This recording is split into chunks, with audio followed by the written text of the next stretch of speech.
新闻一开始，先来关心一条这中照的悲剧。台南有一个50多岁查甫人，长期以来拢伫咧照顾中风倒伫眠床妈妈，就可能是袂堪的照顾的压力，惊透早甲老母亲拄骨碌倒了后，人走去外口避。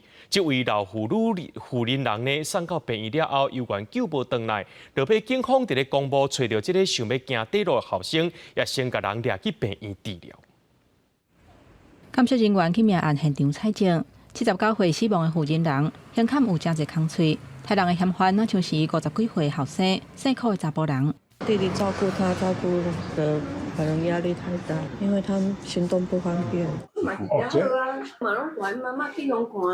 家属讲，这个辛苦的查甫人无咧食头路，伊若母中风专心咧甲顾，哪像袂堪你长期照顾的压力，太人了后就逃走。警方伫个归仁区一个蒙仔堡发现这个嫌犯，不过伊想要自杀，甲逮捕了后有甲送病院。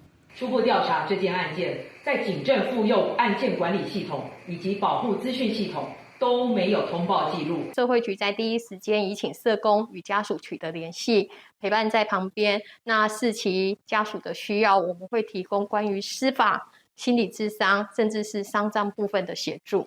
警方讲，这个查甫人并无涉嫌攻击胎通报的记录。社会局讲，死者是身障人士，无属于高风险列管的家庭，不过有定期关怀，嘛有使用过长照2.0的服务。不过8月份开始有请外籍看护了后，无符合资格就停用啊。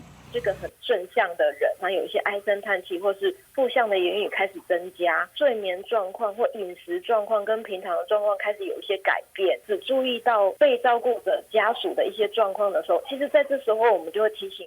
社福团体讲，长照家庭内底主要的照顾者，现在是上较有责任感的。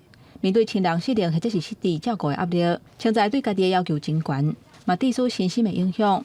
建议受照顾的人有机会尽量参与社会活动，互双方拢有休喘的时间。也让其他的亲人嘛要尽量注意甲关心，才当避免悲剧来发生。记者综合报道。